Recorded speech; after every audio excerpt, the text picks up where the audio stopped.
And once again, back it's the incredible. Welcome back, Sketch Zone. This is your host, Carlos Gomez. I'm bringing with me my man, Charlie. What's going on, Charlie? How's it going? And sitting kind of next to him, at least on my screen, we got Jack. What's up? How's it going? And we got Kimbo? Is that Kimbo? Listen, I'm in the house. I'm ready to take over this podcast. We're going to make it happen tonight. I'm a little out of breath, but that's okay. Check this uppercut out. Tyrus Kimbo Slice. Looks like he's tired already. Well, your mom takes up a lot of energy, so I might be tired already. She is a little heavy. We want to keep you around. She's a little heavy. One of her legs is bigger than the other leg, and so I really have to work on the left side. Put you on a regimen. She says it's her diabetes, but I don't really care. I try not to listen to her when she talks. Let's go. Poor Charlie's mom. She loves all of you guys. Her ears are ringing as we speak. Yep. So now the exciting part of today, now that we got all that mess dealt with, my man, the very first winner of the Sketch Zone competition in the corner, Brian, don't call my mama yellow, Choi. 안녕하세요. What's going on, Brian? Pretty good. Just in my house, or not my house, but parents' house. Back at my parents' house at the moment. They don't let you in the front? No, I can go in the front just fine. Oh, okay. You need us to call the police? You don't live in the basement, do you? No. This Servants go in the back. How do you held against your will, are you, Brian? You're like, I'm at my house. Yeah, this is my house. just basically think a house that's in East LA. That's exactly what it looks like. Are you in East LA? East LA. No. It just the house looks like. I was gonna say. LA. When I first moved to LA, I hanging out with certain people, whatever. I always got nervous when they said, "Let's go to fill in the blank of the city that was in a rap song before," and I'm like, do we have to? Black people? Like, yeah. Yeah, you were. Yeah, I was hanging out with someone. She's like, let's go to Long Beach. I was like, do we have to? She's like, no. Like, why are you so scared? I was like, that shit's in rap songs, yo. Hey, now the funny part of that is this. I go to L.A. to hang out with Carlos. I want to go to all those places. I want to go to Compton. I want to meet Ice Cube. So look, check this out. Story time already, and we just got started. Story time. Ding, ding, ding. He takes me, he says, let's go get something to eat. I said, where we going? He says, Roscoe's Chicken and Waffles. Hang on, let's set it up right. Let's set it up right. Let's set it up right. That setup was fine. I heard chicken and waffles. That's all you need to know. Yes. So my man Tyrus was in town for, what was it, like E3 or something, right? It was E3, that's right, yeah. Yeah. Video game convention. So he hits me up and he's like, oh, I'm going to go get something to eat. I was like, well, where are you going? He goes, have you ever heard of Roscoe's? I was like, dude, Roscoe's is 2 blocks away from my house.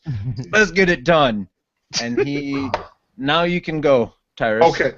I'm gonna keep you correct because I know where you're taking this story. Yeah, it's great time. So I meet, actually before that I go to his job. So I'm walking around. I go past Capitol Records. I'm looking at all of these famous spots. So I'm having a good time. So anyway, we get to Roscoe's. We wait in line 15, 20 minutes, whatever. It wasn't that long. And we're standing around, and all of a sudden, I look, and there's a posse coming out, right? I'm like, oh, whatever. So I see this small little guy in the middle of, like, these 6'7" dudes, right? All these big, huge black dudes, right? And I go, hey, that's Floyd Mayweather, right? Yeah. So everybody, they keep walking. So I go, Carlos. I break out the camera, ripping my camera out the bag. I go, I think I gave you the camera, right? I gave Carlos the camera, and I took off running. And so, dude, he didn't say anything to me. Tyrus is coming out, and you weren't excited. You had like a look of anger on your face. So I get to this, like I'm about, I don't know, maybe like 15 feet away from the group, and all of a sudden, all of these dudes turn to me with this like look on their face, like, "Hey, it's go time." I go, "Whoa! I want an autograph from the champ. That's all." So they was like, no, man, get out of here. So all of a sudden, they part like the Red Sea, and then little bitty Floyd Mayweather comes out, right? And he goes, come on. I go, Carlos, come on. So here comes Carlos running down the street with the camera. So I get next to Floyd Mayweather, and I was standing next to him. I'm about to take this picture, right? And I'm talking to him. Real cool dude. But listen, I said this to him. So I go, Carlos is getting ready. He's coming with the camera. And I say, hey, man, you just need to fight Pacquiao, knock him out, and get it over with. True story. Floyd Mayweather looks at me eye to eye. It was the scary. I'm a big dude. He's a little dude. It was the scariest moment I've ever had with another man. He looked at me eye to eye, and he didn't say one single word. But what he was saying, without saying one single word, is, don't mention him in front of greatness.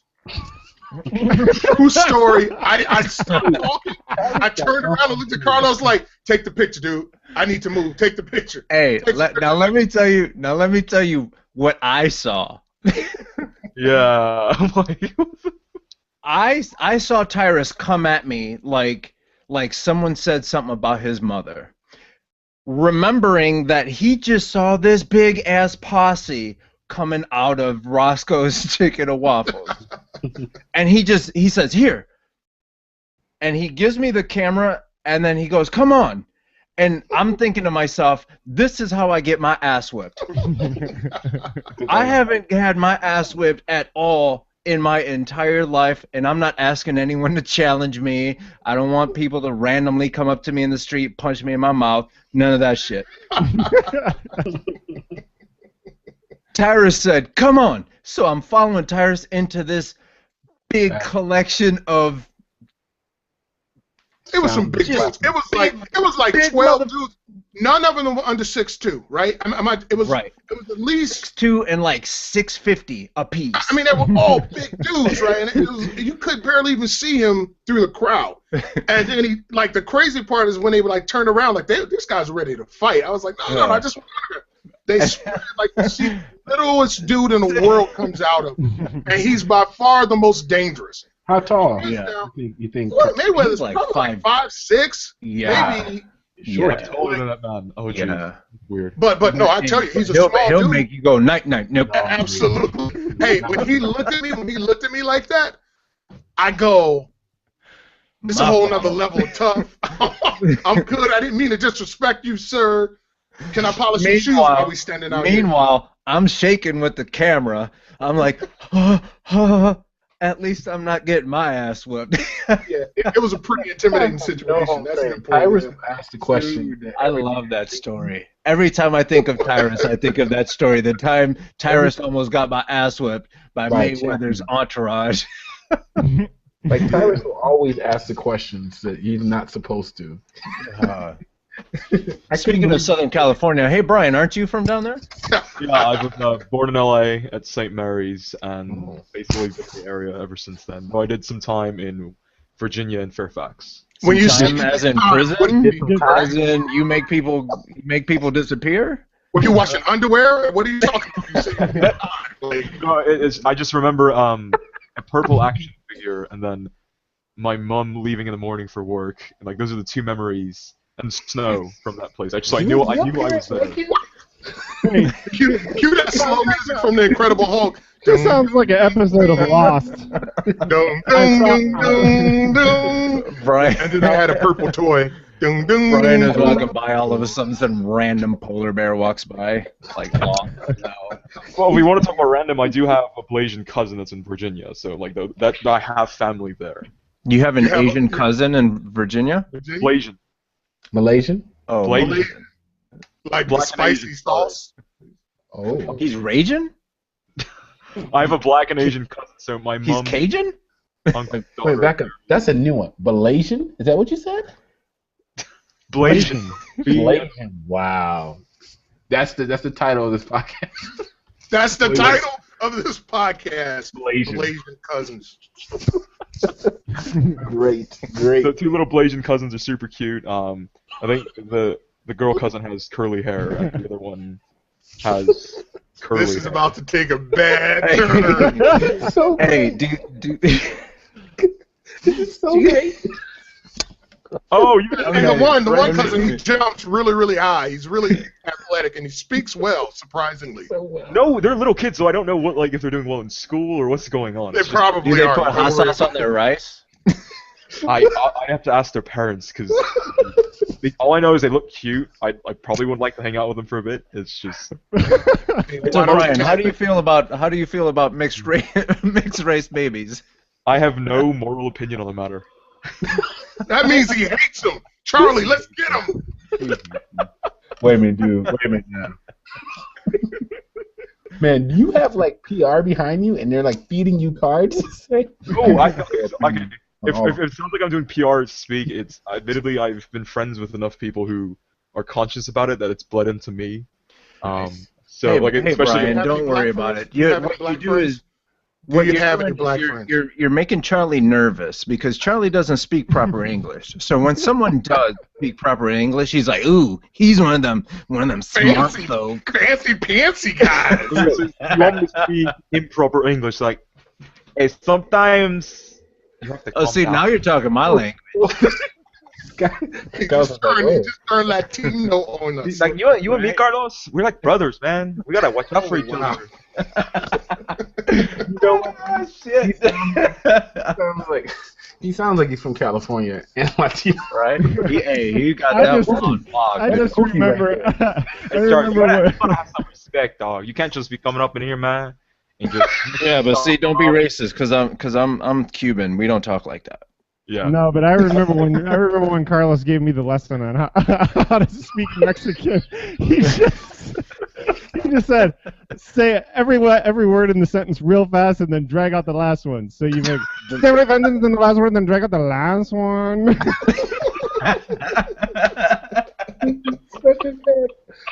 What are we doing? Never going to see eye We ever. this is going nowhere. Oh man. Censor. All right, so what's okay? If we want to keep it on track, I guess what's Yeah. Let's The guest let's has to get us back on track. Yeah. Nice. We're doing a good Brian, job where here. you? Where we gonna move on to next? We're gonna try to bring it back to Brian. All right. Let's talk about the Brian, winning Brian piece. still has to talk. Brian is from East LA. He's Mexican. no. that picture is actually a portrait of me. There's no Latin blood in me that I know of. I mean, You don't have any Latin bloods in you. That you know right now. no. I mean, I'd have to do some blood testing, ancestry registry stuff. But as far as I know, I'm completely North or South Korean. I mean, but that's kind of a Ooh. You pick the right one though. Right. I hope you say South. Yeah, I hope you say South. No, It's it'd be better if you said You guys are North. nationalists. You guys need to give it up. North. That movie was not that bad. The funny interview thing is, not like, that it's bad. not really an ethnic divide, it's just a political one. So, really, everyone's just a Korean as far as generally speaking. So, it's literally just talking about political lines. Yeah. Jack actually shared with me a link on Vimeo about these two little bean things and how silly a line is and blah, blah, blah. I'll share that with you. Or we should put that on the show notes. It's cute. Cute. I was going to ask you about the piece that you submitted that actually won. How did you make that? So, I think it was a sophomore, I believe, at the time. There was a painting I saw my freshman year when I forget who did it. I know what it looks like in my head, though. It's probably somewhere in my inspiration folders, where it's a child in a red sweater and blue jeans who's in an attic, and he's looking at the only light source in the room, which is coming from a painting frame. And the way the painting is angled, it looks like the painting frame is a portal into a lush green kind of archetypical fantasy land. Tonally, it didn't feel creepy. It was very much like Bridge to Terabithia kind of tone, like mostly optimistic. You know, great adventure lays ahead of you, and the little kid has like a wooden sword and a wooden shield in his hand. And I think, you know, being alive for the past 4 years or so, like this is one of the few things where I found it to be like, wow, this is actually. There's nothing sarcastic about it. There's nothing cynical about it. It's very much just attempting to be genial about the fantasy aesthetic or like the idea of having an adventure and whatnot. Cool. So where the model comes into question is somehow I started to do some world building in my head real quick, and it ends up being this where that child drops into the world and he initially drops into a dangerous location, and the only individual that saves him from, say, a pack of wild animals is this large mushroom-looking man, and this particular individual hasn't been in contact with significant amounts of civilization for quite some time due to a family tragedy that he doesn't like to speak about some time ago. And then I don't know what the story is. I don't know quite what the world logic happens to be or what the general conflict is. All I know is that there is a reluctant surrogacy that happens between him and the child and the large mushroom man, and the climax should involve the large mushroom man, which I'll call Felspar as he's named in the image, Hmm. rushing with the boy in his arms because he has an open stomach wound and they're basically being hounded by hell's spawn dogs, like wild animals once again. And the last image should be of him in a wooded clearing, and he's had to put the child down, and he's basically shooting in all directions as much as he can, but like these creatures are just gaining on them. And the last shot would be one of the creatures, the first person view of the creature jumping onto Felspar, and then you see the barrel of the gun and the big bang.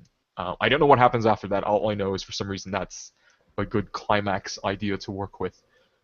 I've described it as a movie, it sounds like. I don't know if it should be a movie or Described it as like Yeah, that's You described it as done. that is the longest explanation I've ever heard. that's the Wikipedia IMDb synopsis. It got quiet and it was like a weird version of Tyra's story time. No, a more interesting version. Yeah. You mentioned freshman year. Brian, why don't you tell the audience where you went to school and everything, and since you said you thought of this, you did this during school. Where'd you go to school and everything? So, sorry, I actually did this my sophomore year. I found the inspiration painting my freshman year, but I went to my undergrad was at the University of Southern California in South Los Angeles, and the major I specifically went into was interactive media, which is either named interactive media or interactive entertainment. I think those are interchangeable for some reason.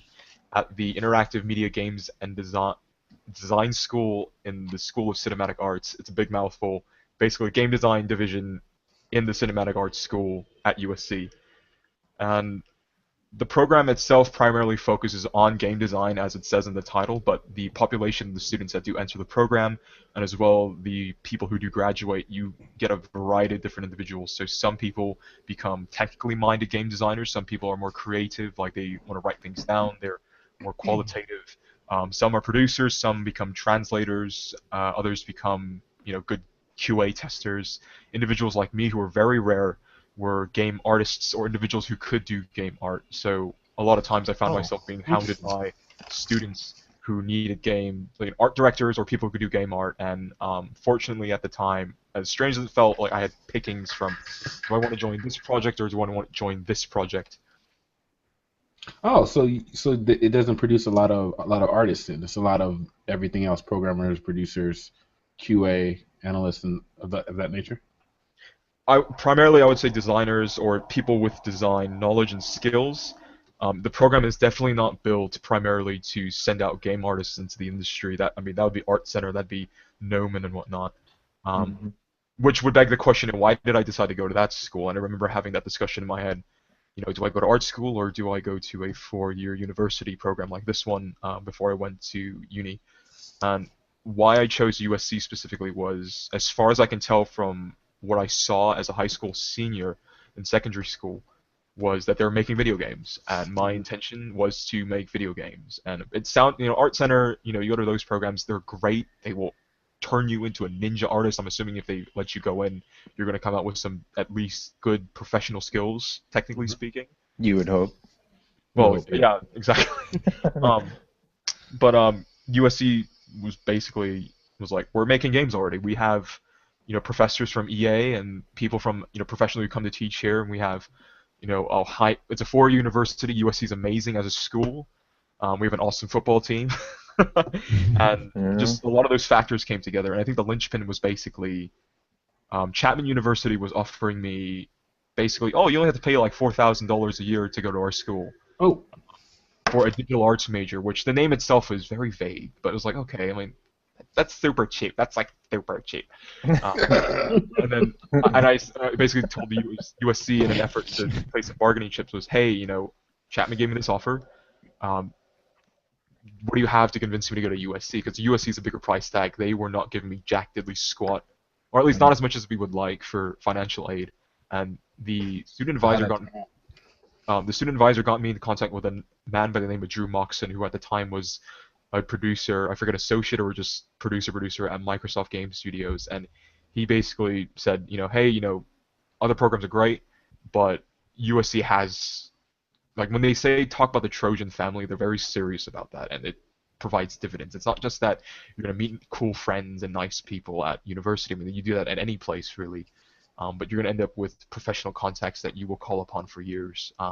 Now, with me graduating since back in December 2013, I both see the truth in that, but at the same time, I'm kind of waiting for it to provide the big dividends that people keep talking about. Though when I say wait, I mean as like wait for it to occur. Like I'm working towards my own career goals and whatnot, but it's definitely clear that there is a significant like a lot of the friends I've made at USC, they're actually not a lot of them are artists. They are like game engineers, game designers, producers. Have you worked with them professionally? Both professionally and casually, yes. And I say professionally as in the game projects that we did work on our own time or through school projects that we treated very seriously. Like this wasn't just a grade, it was like we need to get something that we can present to people like you, Carlos, or other individuals to say, I know we're like 18, 20, 21, but this is our earnest effort to be as professional as we can within the time frame given to us. What type of places have you worked at up till now? So my CV includes a freshman internship with the Platform Services Department, doing QA stuff on Diablo 3. Reverge Labs, I went in as a animation cleanup artist and ended up being a 2D, 3D artist intern due to a couple of events that happened by the end of that summer with Reverge Labs in Marina Del Rey. Junior year, nothing happened for me for some reason because no one picked me up. Senior year, I did part-time work for TapSen, and then once I graduated December 2013, they recontracted me up till July 2014, and then from August till November 2014, I have been with Martin Brinkerhoff Associates doing Disney projects for them, which I cannot talk about extensively beyond just that line. And those are just the professional projects. There were definitely class projects that I was working on. To name a few, I was the art director on the Maestros my last year of uni, art director on Core Overload, and level artist for Tales from the Minus Lab, which for some reason got to IGF 2013 honorable mentions. I believe it's mostly due to the efforts of our crazy engineering team, which, if it says anything, one of them's at Treyarch right now, one of them is with WB Games, and the other one is at Motiga working on Gigantic in Washington. I forget which city. Seattle. So, yeah, probably that. I noticed that USC does put out just to catch up the rest of the podcast up. UC puts out game projects, and they're kind of really good professional projects for student-based projects. And I know you guys were at was it GDC with NVIDIA, or was it with HP, right? So for Core Overload and the Maestros, Intel came to USC specifically and asked, hey, do you guys have any projects for us that we can present in conjunction with our needs, which is to say, hey, Intel processors on these particular laptops are amazing. We were one of the chosen few because, not to sound not hubristic, I don't know if hubristic's a word, but not to sound prideful, like, our projects were one of the top quality ones out of the program at the time. Well, it's definitely good. Yeah, go ahead, talk about it.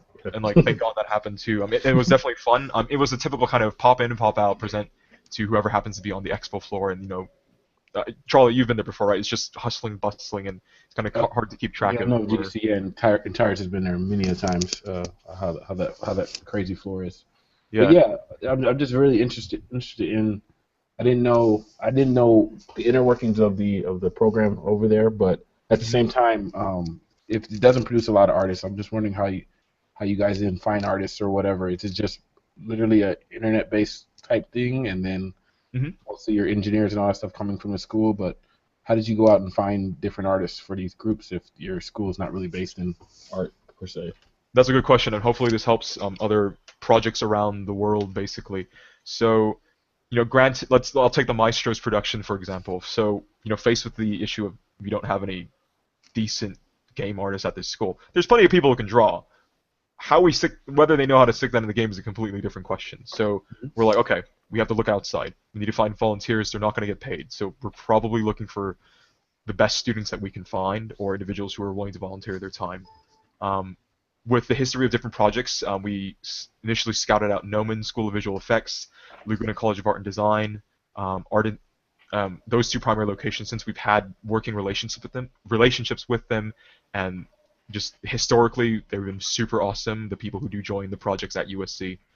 And then for me, particular as the art director on that project, I extended my reach out to polycount.com and the unpaid work section, doing my best to show off that, hey, we get that this is an unpaid project, but we have a full engineering team, we have a design team that has been working professionally before, like people have been at Riot, ILM, a couple mobile companies, etc., and we're not joking around that we're going to make this game look as bloody awesome as it can. And hopefully, and it did bring in artists from around the world, Greece, San Francisco, Canada, and as the art director, now this is when the fun stuff happens, when we have to give out art tests for the particular positions we were looking for, and what else? Art test interviews, and then once we brought people on, figuring out okay they can work with us, but get past those issues first. Give them the lowdown of okay, here's how the team is working. We understand that you're a remote artist, and that's going to be somewhat difficult and have its own challenges. But our intention, and my intention personally as the art director, is to try to loop you guys in as much as I can and help you guys feel ownership over this project, because your contributions are as equal as the engineer that happens to be on site and whatnot. So being the art director on this project, let's talk about, go back to the image that you created. What software package did you use to create that? So my basic modeling package is in Maya. I sculpted it in ZBrush 4R5 or 6, I forget which version it was, but ZBrush basically. And then texturing, I brought it into what was Dedo 2 at the time for initial texture bakes to give me, well, not bakes, initial texture materials to give me the leather I needed, the cloth I needed, so I didn't have to spend a little more time or a lot more time making those. And then I took those texture files, which they ended up being PSTs, which is beautiful, and brought it into Photoshop, and then continued to detail work on it, doing what I needed to do to, fess it out. The particular thing about that particular model is that it's a weird mishmash between having to use specular maps and normal maps, but the diffuse map is hand painted. There are hue adjustments and value changes that you would see typically in an asset from League of Legends or World of Warcraft. Mm-hmm.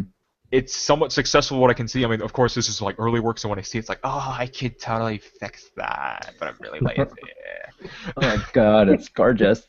Exactly. So it's like hand painted diffuse textures, but trying to do old style, last gen rendering with specular gloss maps and normal maps. And when you started with this specific character, did you just go into ZBrush and start hammering it out, or did you actually have a sketch that you worked off of and then built off of that? Mm-hmm. So no, so my process for this particular character, there was no existing concept, so I went ahead and went through the pipeline of, okay, so thumbnail sketches, figure out what's working, choose the ones that work. Next stage, do like 3 values thumbnail sketches to figure out, okay, so what do I want, like a bandolier? Do I want this kind of hat? What do I want? And then choosing the best one from that, refining that until I had a workable concept to work from. I mean, it was colored, but I'm pretty sure, some of you gents can do a much better job than I can. But for my purposes, it was like, okay, I know what this is supposed to look like. And then from there, going into ZBrush and popping between Maya and ZBrush to do blockouts, sculpts, get the meshes I need, and then the typical 3D process would continue from there. But for me, this particular project was my ideation, the concept art that I needed to do, but then once I had what I needed to do, what needed to have to get a 3D thing going, moving from there. I can show you the sketches right now, actually, if you need me to. Yeah, if you want to pull them up. Okay. The cleanest presentations on my portfolio. If you go on polycount.com or Google polycount.com Felspar Agaricus, the name of the character, there will be a huge polycount thread of me just keeping meticulous documentation of what I was doing. But the simplest image I can show you guys right now is this. So this is like the super cleaned up presentation of a version of the sketches I did. So if you see the drawings on the right, those are the like 3 value thumbnails I did. The thumbnails I did before that were just black silhouettes, so I can focus on what looks best shape-wise, and then the image on the left is the final, like, okay, this looks presentable as well as it works for me for what I need to get the character done in 3D. Very nice. Cool. I like it. Thank you. Do you guys have any questions for Brian before we move on?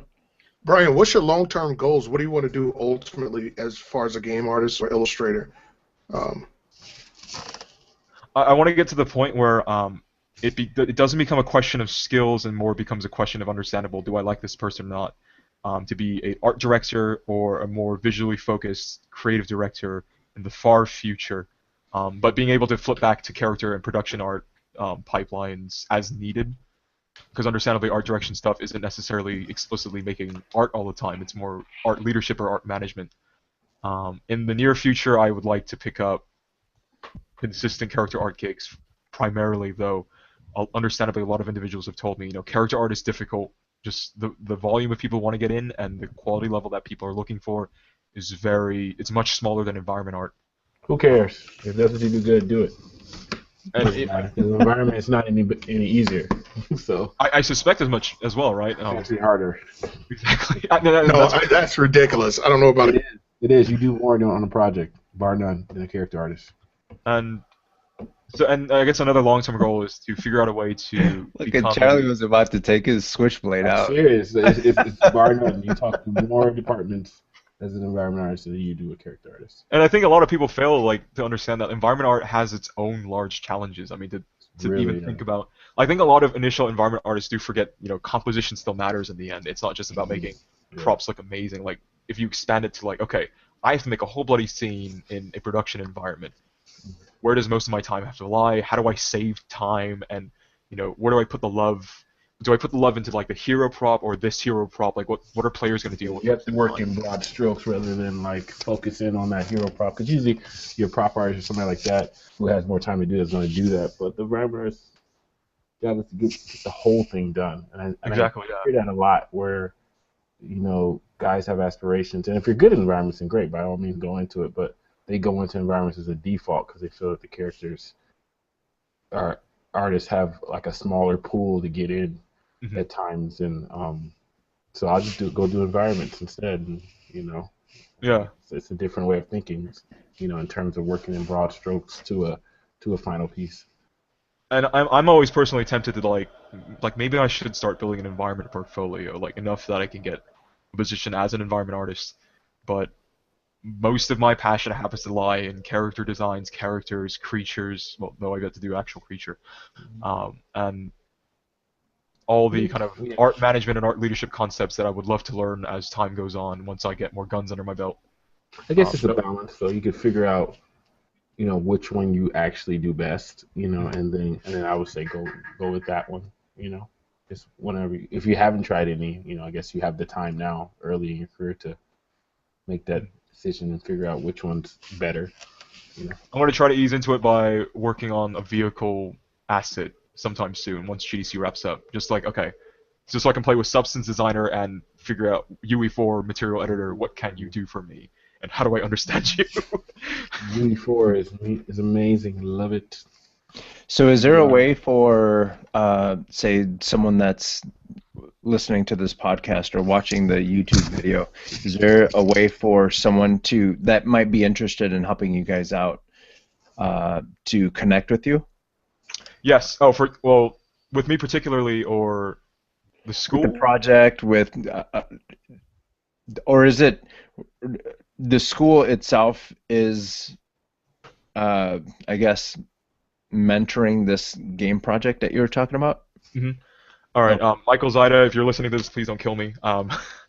So, shots fired. Yeah, so sorry, Mike. Put you on blast. So what I would say to anyone who's listening to this, if they want to hang on, and if Mike isn't listening, shame on you, Mike. Yeah, you should be listening. He's a full-time professor and a dean of the whatever. No, don't, no, whatever.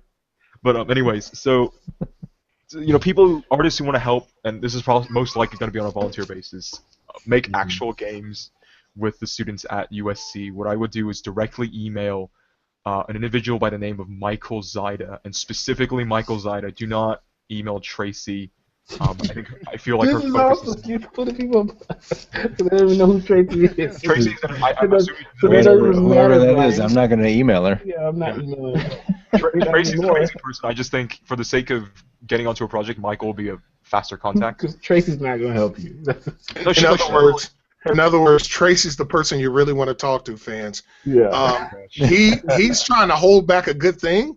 Go straight to Tracy. Yeah. Okay, feel free to email Tracy. Do not email Tracy at gmail.com.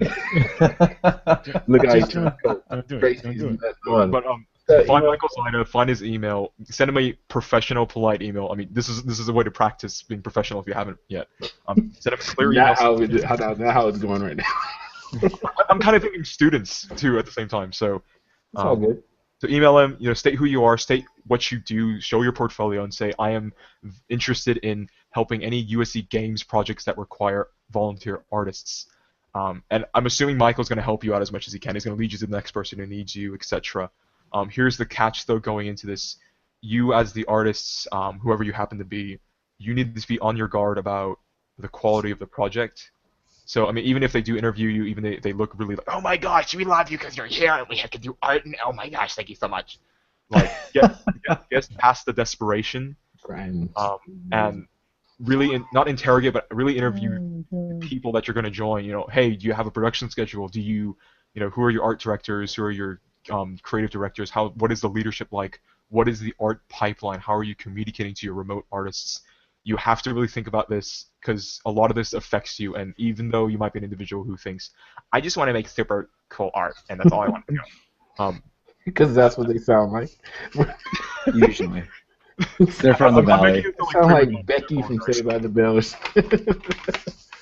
But the way the team is run is going to affect you, and especially it's going to affect you in some weird, unexpected ways as most likely a remote artist, unless you for some reason live close to LA and can make the commute. I can tell you that the projects I've been on my CV, thank God, those people I've worked with, they're professionals, and we've been trying to be as professional as we can in the context of the university. There were projects that needed more help professionally or just needed more game development experience, like actually having finished the game sometime in their lifetime before the final games projects. So for you as the artists who are interested in this, there are good projects to join, but you need to figure out which one's a good one. Cool. Fair enough. Sounds great. So I wanted to tell a story time, and then I wanted to get you guys' opinion on this. The other day, I was driving by, and there was this lady who was standing by one of the vineyards, and she was taking a picture with her iPad. And I was just thinking to myself, it's naturally a very nice picture. And this lady is going to take a picture with her iPad. She's going to post it to her Facebook and Instagram, and she's going to look like a professional. And I've done some photography professionally, and part of me was thinking, man, she's going to look better than me because it was the right time and the sun setting and all that wonderful stuff. What do you guys think about technology, and has technology made creativity maybe a little too accessible? Good question, Carlos. No. Fair enough. Next. No. Stay on this subject. This is a good subject. Yeah. Do you think, though, here, in all seriousness, do you think, though, like, Carlos, like, technology, I think has gotten a lot better, in terms of, like, ease of use and, to some degree that makes art easier to create, because technology has gotten a lot better. But at the same time, we've all seen, pictures on Instagram and everywhere else where they use the wrong filter or they use the wrong, look, you know, and that's and even though for us artists, you know, if we use some of these new programs or tech out there or tech out there, and we can make amazing stuff, I think you still need a level of artistry to be able to really pull it off better than the next guy, in my opinion. What do you think, Tyrus? I think he needs to get off So, a mute. so no, you can hear me, right? Yeah, we can now. I wasn't saying anything. Man, he's just Shut going. up. He's what he's Okay. going. He's what. Yeah, we usually can't get him to shut up. Yeah. So Now he wants dramatic pauses and stuff. What? Get to talking. right. Damn, he gave me the crickets. Oh, okay. I see. You done, Carlos? Yeah. Okay. So the deal is though, art has always been throughout time. Like at first, people couldn't afford paints, right? Until people would find a way and use other materials, and the people who had paint had an advantage. But then paint became affordable, and so more people were able to get in the game. We're just going through the same thing now, where different tools and different techniques make things possible. But what I think will happen is that people will find new and ways to take that technology and apply their artistic eye or artistic ability to those like cameras or softwares, and create a new genre, a more impressive version of similar things. Like when the Polaroid or when the camera first came out, pretty much anyone who had it took great photos. But then when it became more accessible, people with skills stood out. I think it's the same way with technology. People with skills will always find a way to stand out. People with that artistic eye, they'll always find techniques or a different way of doing things. Or, for example, applying color theory, applying angles, applying, creating depth and things like that. That will make their work eventually stand out from someone who just has the technology. So, if you have an expensive camera, that doesn't necessarily make you a great photographer. It does give you an advantage where you have high-res photos and you have shutter speeds and things like that. But a person who artistically understands it and has an eye for photography, you give them a lesser camera, not the same quality, and they're still going to produce better pieces, right? So I think temporarily it's leveling the playing field, but I think artistically people are going to grow and they're going to have the ability to take that technology and go to the next level. What do you think, Jack? Yeah, I mean, I think he kind of hit all the main topics. It's really just Find another topic. I don't know that it would. I don't know that it has leveled the playing field. If anything, it's just exposed maybe how current artists using these tools have gotten lazy. Because I mean, creative. The whole idea of being creative is kind of bending the tool you have and kind of pushing it to the limits. So we're releasing new technology, which is just another tool. It's the creativity part of the people that, like Tyrus said, the people that stand out. That's what's going to push it forward. But so has it made it too accessible? I mean, yeah, of course, we're going to see more and more and more crap. We're going to see more and more people claiming that they're an artist just because they have access to the tools. But more and more knuckleheads creating their own podcast. But that means people like me will just rise to the top and we'll be the better of the knuckleheads. Right? Boy, hit Carlos, mute. please cricket Hit him. mute. See Yeah. what I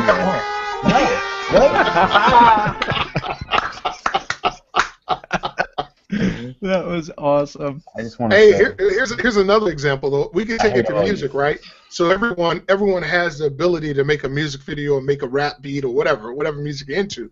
But still, usually the cream of the crop rises to the top. The Right. people who actually have talent, they tend to find their way. So, we can look at just the music and see what's happening with music. Of course, there's a downtime where anybody who can make a beat is producing, but then all of a sudden the crowd, the audience, the people are saying, give us quality. And then out of nowhere comes a guy like Kendrick Lamar out of LA, right? And this guy sets the whole rap world on fire because he's actually got skill, timing, content. He's a thinker. So having that software to make a beat and understanding what rap is or any type of music doesn't necessarily make you a rapper or a musician. It just means you have the tools, and eventually people with talent will overshadow the average people. Right. And Yeah, I think actually- we need to. Oops. I think we need to take a look um, at again, we kind of had this conversation already where the the limit of success or the bar for success, because one of our previous guests, she was making art with Excel, and I know Quicken. all of us were like, what? What? Yeah. Go back and So watch the is it podcast and look at Jack's face when she said yeah. Possible. crazy. So is there like a certain, because like all of us are in our hustle, Brian included, all of us are in our hustle. We're all trying to make something happen. Um, but if someone is using a tool like Excel or what was it, Quicken, if they're using Quicken to make art, and it doesn't necessarily make sense An artist. to well, no, and you can't really say that either. Right. Yeah. I know. Because it makes sense to, like, okay, for example, Natasha's work, well, let me say it like this, not just Natasha's work, modern art in general. If I go to a modern art Doesn't make sense. Yeah. museum, Yeah. I'm like, I just, Go eat now. Where if I go to like a proper art museum, or I don't know, like an ancient art museum, what would that be called? Like a Spaghetti Villa. classical art museum, like the Yeah, somewhere like you that. can sit there and you can see the paintings and all that stuff. However, when I saw Natasha's work in its in the environment that made Yeah. sense to me, all of a sudden it made sense to me. Mm. Like when she posted her maze piece on Sketch Zone, Mhm. at first I was like, it's a maze. Yeah. But then I saw it hanging over a couch, and I was like, you know what? That maze is kind of cool. Mhm. So I guess my question is, are we maybe looking at artwork a little too critically because we're so knee deep in it? I think that happens. Yeah. With all artists. You know, we're some of the most critical of our own stuff or of our own field, if you will. You know, and maybe it takes looking outside the box sometimes. But I will agree with you on the one point about the classical art versus was it modern, right? Some of that stuff is like timeless though. Like you can go to the Louvre in like Paris, right, and everyone can feel that that's beautiful. And I just don't get that same feel sometimes with modern art, in general. So I don't know if there's something there where like everyone can look at a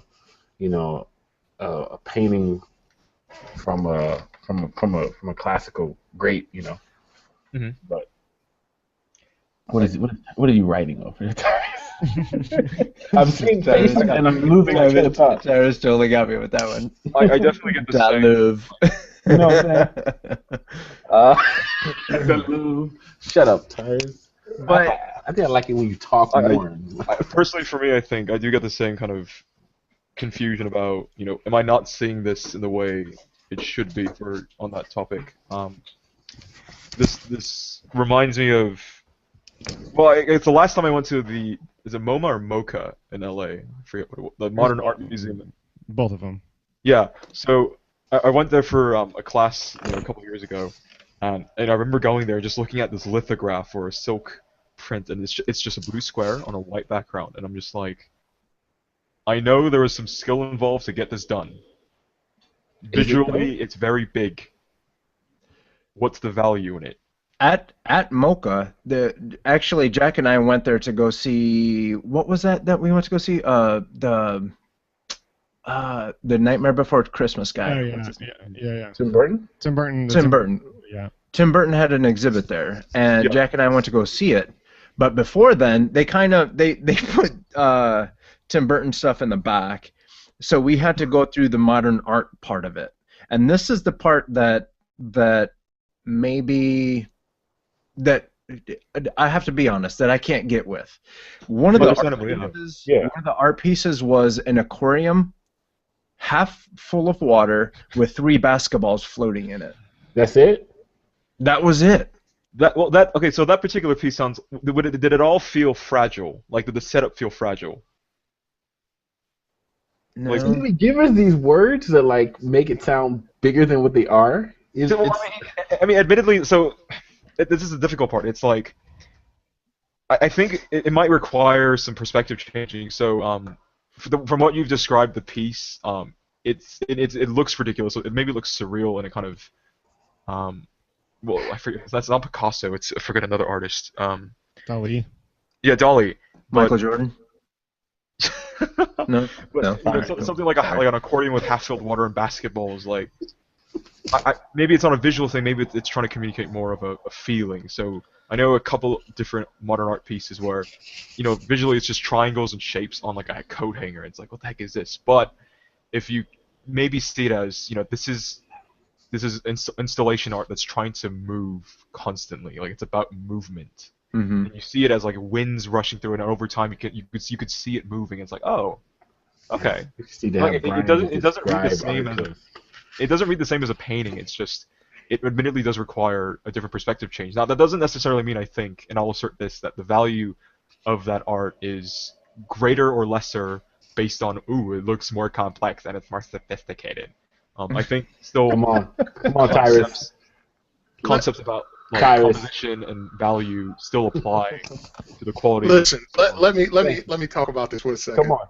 I kind of look at that art, and not always, there are always exceptions to every rule, but if you went to a big, huge basketball gym, right, and your kid is supposed to be playing, and everybody else is playing basketball, and the coach tells your kid, all right, get in, right? Your kid runs to the center of the basketball court, grabs the basketball, and starts swinging it in between his legs, and interrupting the game, and saying, look, Dad, look what I could do.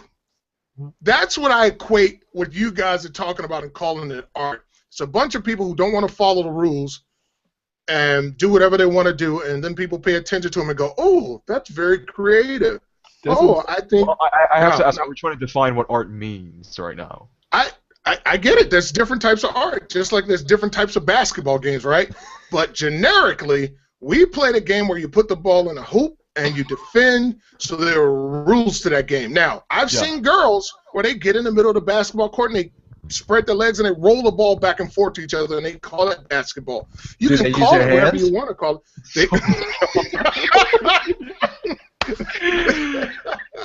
They can call it whatever they want to call it. But is it defined by the rules that apply to that? So if there are no rules, then it's basketball. So what we're talking about, what we do is, okay, we create art that can sell. We create, what's the term that I'm looking for? Commercial art, right? We create commercial art. So when I see somebody else who's like not playing by the rules, I kind of call them on that. Like, well, okay, what is this? You're standing in the middle of a basketball court holding up the game, and all the parents are just clapping their hands like, this is wonderful. Now that's how I see it. My argument to you would be, maybe you're playing basketball, but art is called a game. You might be playing basketball, whereas I might be playing, I'm Cuban, so I'd be playing baseball. Jack would still be stealing 401ks. Jack doesn't have a game that he plays? Because he might get it. Baseball is... Jack would start a Ponzi scheme. But no. But you know what I mean? So no, I agree. I might be the game, but you're playing basketball and I'm playing baseball. So you know what I mean? So you're creating digital art, whereas this guy with the 3 basketballs in the water, maybe he's not playing basketball. Maybe he's playing pool.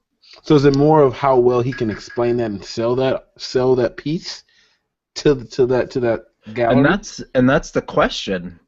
The question of purpose. Okay, for example, I'm gonna let you guys in on a little secret. So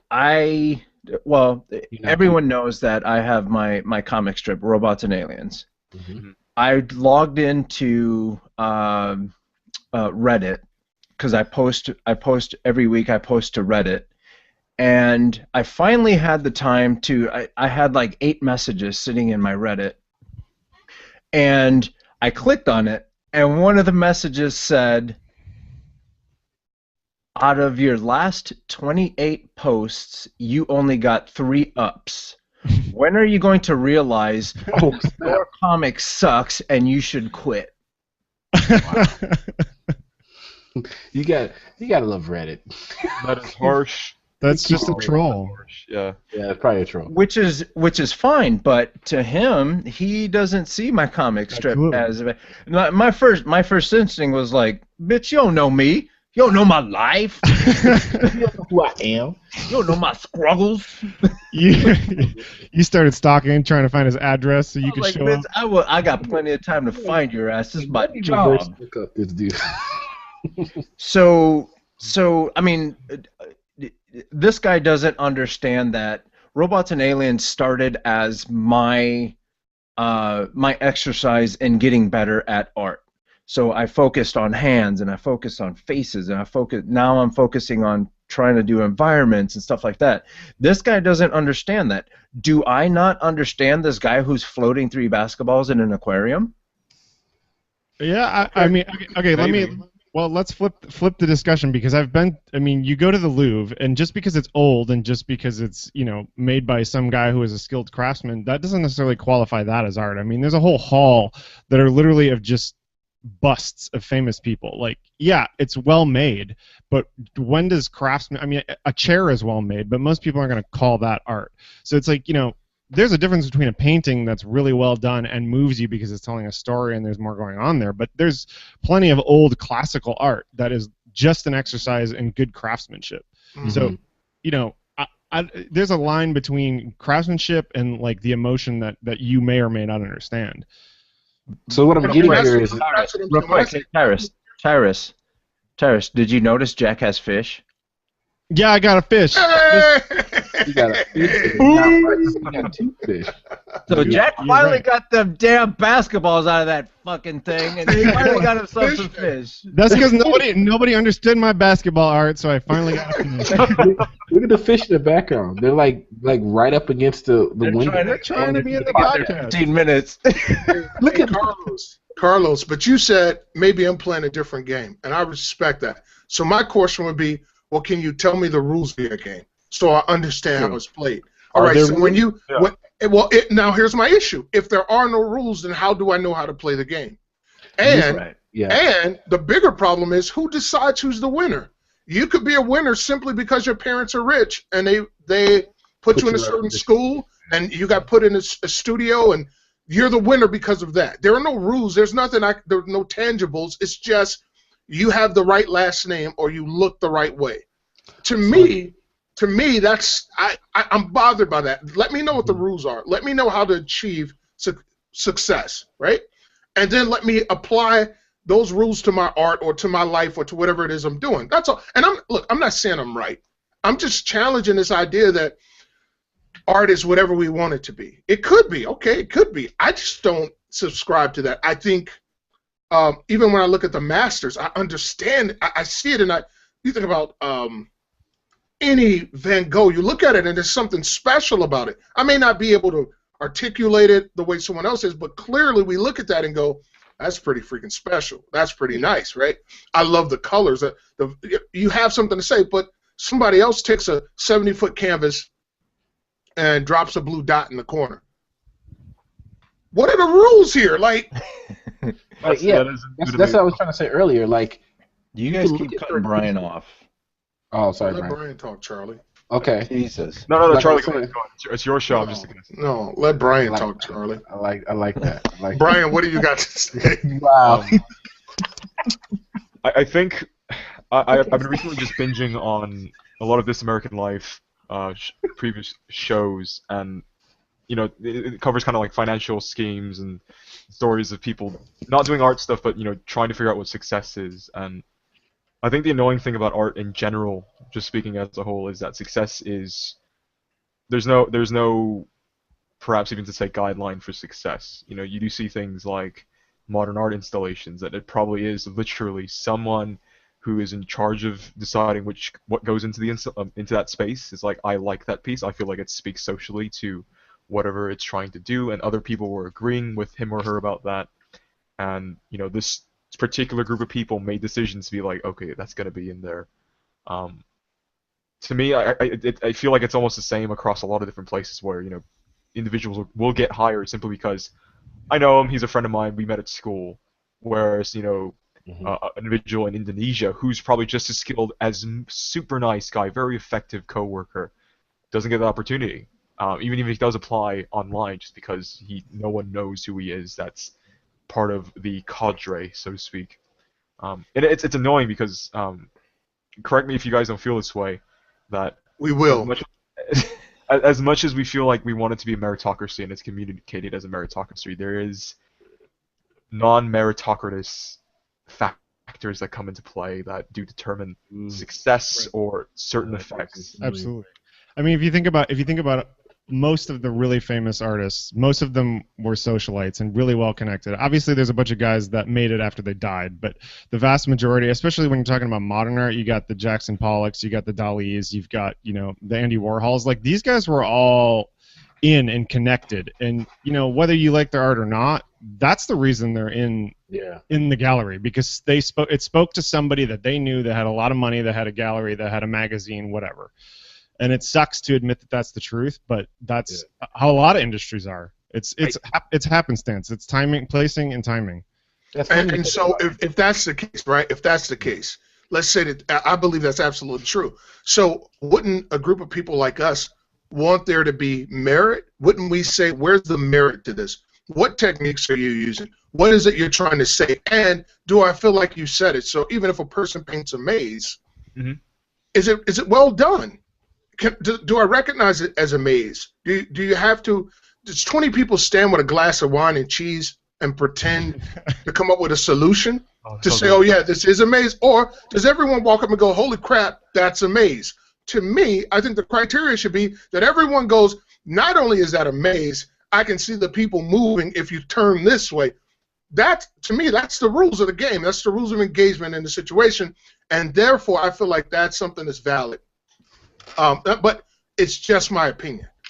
I know that there are tons of artists who would disagree with me and feel like, oh, it should be left up to the viewer and all of that crazy stuff. That's just my opinion on it. Well, that's kind of what that allows you to do. Your statement is, the relativist statement of saying, oh, it's just whatever people think it is, allows you, Tyrus, to say that, and it becomes valid just because that relativist statement is taken as truth. And that's literally what subjectivism is, Yeah, right. Again, I can like broccoli and you can hate broccoli. Okay, but what if the argument is, I don't think broccoli is healthy, and you think broccoli is healthy? There's truth in one of those opinions, right? Yeah. If we're defining health as like extending your lifetime, but I think how else would you define health? Some people, it's about as long as you're not in pain, which you like saying like wellness. Then here we go. We're about to get abstract. And this is kind of the point that Tyrus was making. Yeah. In order to appreciate your work or your health, what are the rules to help guide that frame of mind or that thought stream? Yeah. Right, because if everything is abstract and I don't know the rules, then how do I play the game? Like in this society, there are games everywhere. There are games in politics. There are games in promotions. I get it, and all I say is, look, I understand that they're games, but at least tell me what the rules are so that I can know how to play the game. If the rules don't exist, it goes back to what Jack said. It's all about who you know and who you're connected to. Therefore, I can't play the game because I'm not connected to anyone. So I can spend all day in my art lab. I can do everything. I can study every technique, and I can apply it to perfection. But because those aren't the rules, I've wasted all of my life. To me, that bothers me. Go ahead, Jack. Until maybe you die and somebody finds it in your basement, and it's like, this guy was a genius. Right, right. You show up in the books for the next 400 years. And that's why I like commercial art. Because commercial art says, hey, draw this house. And if you draw this house, I'm going to pay you some money. right? And if you get really good at drawing houses, I'll pay you more money because you're really good at drawing houses. It's tangible. It makes sense. I know the rules. I know what a house should look like, and I can live in that world. Allegedly. Well, actually, speaking about the rules of commercial art, me as someone who, for the first time in my life, has to kind of deal with the quietness of what it means to be, looking for the next gig, just because I'm technically unemployed at the moment. That I feel like it's the same kind of difficulties where you have to know someone to get ahead. Like, there is a meritocratic value to it. I mean, you always get art directors and people critiquing each other's portfolios, at least in my industry specifically, that, oh, your art's not good enough and stuff, but I feel so much of it does happen to be, oh, hey guys, we have a new position opened up. Do any of you have friends that might be able to do this? And then, sure enough, I mean, at least I think for associate and junior positions, someone does know someone, and that gets immediately pulled up. And I'm thinking like, dude, but like I might have just as good art, and I feel like I have a lot of experience that might be suitable for the position, but just because someone is a friend of someone, it disappears. Like, there's no fairness in that way. And to, I guess, to help combat, or how do we as artists or art appreciators, how do we help filter the bad art? If someone creates something and you don't like it, but you don't want to hurt their feelings, do you actually say that's horseshit? Yes. No, not like that. I think it's actually important that there's a level of honesty. Because somebody else is going to. Because look, if I'm terrible, right? Let's say that I'm terrible. I don't have any skills. You're terrible. Let's say that my name is Charlie, all right? What I need from Tyrus, Carlos, Jack, and Brian, I need you guys to be like, bro, it's not that good. It's okay, but here's what you need to work on. So once again, the tangibles are there, and I can move forward. But if you guys are like, Tyrus, this is just amazing, and I'm like, I finally made it. Started at the bottom, now I'm here, right? Then I'm sending out my application. No one's calling me back. I don't know what's wrong. I don't know why I'm not getting hired. All my friends are telling me I'm fantastic, except because I'm black. It's racist. All of my friends are telling me I'm fantastic, right? But I'm not getting hired. Now, on the other side, if you guys are ripping me apart and saying, well, this is bad because of this, try this, check this book out, look at this artist, now I can grow, I can improve. And so even in every form of art, I think we do have a responsibility to be honest. Yeah, you do. I think it's our responsibility to be honest with each other. I think it's more devastating if you don't. So even in my teaching style, I'm brutally honest, and I'll say it sucks. I can be honest with a little bit of humor, but at the same time, I'm like, no, really, this is not that good yet. You need to do this. This doesn't get better. And that's the part that you need to follow up quickly with. Yeah, because you don't want to be a bully. I'd be in my boss's office real quick after a while, people crying, wanting to drop out and all the other good stuff. But no, you have to because there are so many places in this country in terms of schools where that happens. We've had. I can name a bunch of people that's happened. I can think back in colleges like that where they thought they were really good. They thought they were really good, and their friends gave them all type of lip service. And I think it's partly on the artist too to make sure the artist really needs to pay attention who's around them. Yeah, who's pumping them up, because if you're working, okay, so let's story time again. Now everybody's got story time. Nice, nice. So I was a career service advisor, and there was this kid who Let's call him Charlie. This Charlie kept showing his parents and his family his work. And obviously, your family is going to say, "Oh my God, you're wonderful." They don't know what you're looking at. And he kept looking for work, and he never found a job. His mom ended up coming to my office to ask me what's going on. And Charlie knows. Charlie used to see when I closed my door of my office, he knew I was all up in someone's ass. Hmm. And so now Charlie walked up and he saw someone's mom sitting in the chair, and I'm comparing her son's demo reel with the other graduates' demo reels. And I'm not, there's a point where I can sit down and I can tell you, okay, your demo reel, this is what you need to work on. This, that. And if you don't get it, I will illustrate it to you. This is why this guy got a job, and this is why you didn't. So now I have to do that with this lady. And I sat her down and I said, this is what you're seeing. This is his demo reel. This is all the other people who graduated in the same class, and I showed her the difference. I told her, you're doing him a what's the word? Disservice. Yeah, disservice. By putting him on a pedestal. Yes, that's your baby boy. Yes, you're proud of him that he actually got through art school.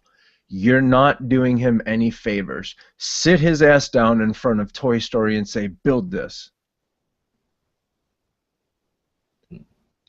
I think we spoke on this before when we were talking about schools before, and I don't want to misquote Tyrus, but Tyrus, what were you saying before about talent versus hard work, and you can't foster was it mediocrity, or you're saying something along those lines? Yeah, that's a whole that's a whole philosophy lesson. But I believe a person can be born with talent, but hard work is something that you can acquire, and a person with talent can go so far, but a person can outwork talent. Like, let's use basketball.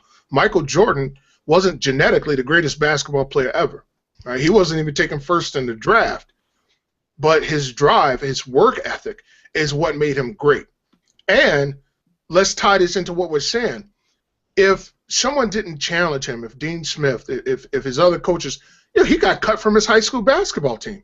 Whoa, wait a minute. So because he was called a failure, because he was placed and failed, because of that, we enjoyed Michael Jordan for the however many years, 14 years he was in the NBA. We enjoyed him. Even now, he's the greatest basketball player to ever have existed, right? It's important that we're honest about where people are, where they're weak at, and how they can improve. In art, as a musician, because it allows them to grow. If no one cut Michael Jordan, we wouldn't have had Michael Jordan. If his basketball coach didn't tell him, okay, so you're great at going to the hole, but now you got to work on your jump shot. Michael Jordan actually became a better three-point shooter later on in his career, right? His three-point shooting average increased because he was honest with himself and said, I'm really not good at threes. I can go to the hole on anybody. Nobody can stop me, but I'm really not good at shooting the long-range jumper. And then he improved his game. So in art, you need the people to tell you, hey, you're struggling here, and you need them to be brutally honest with you so that you can improve your game. But you also need the rules so that people know, here are what the rules are. Here's the tangibles in order for you to be successful in this field. And you're struggling in this area, so improve, and then you walk away and you have the ability to shut them down or become a better man.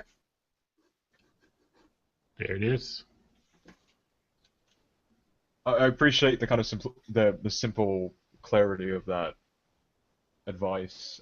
I think understandably in reality it does end up having to interact with other factors because, where people are financially, or, if they're in a war zone, for example, or if, there are no art resources nearby. I suppose the question just comes, it depends on what happens with someone's particular situation. Well, that's where that hard work comes in, though. They work really hard to get to a point where they're in a position or in a place to do art. But some places in, like when you said, like war zones or something like that, there's been amazing artists that have come out of that. There are crazy circumstances that wouldn't have happened in somewhere over like in America where they've had a lot of opportunities and stuff like that. I think what he says is still reigns true. It's just that how hard are you willing to work? The sacrifices, yeah.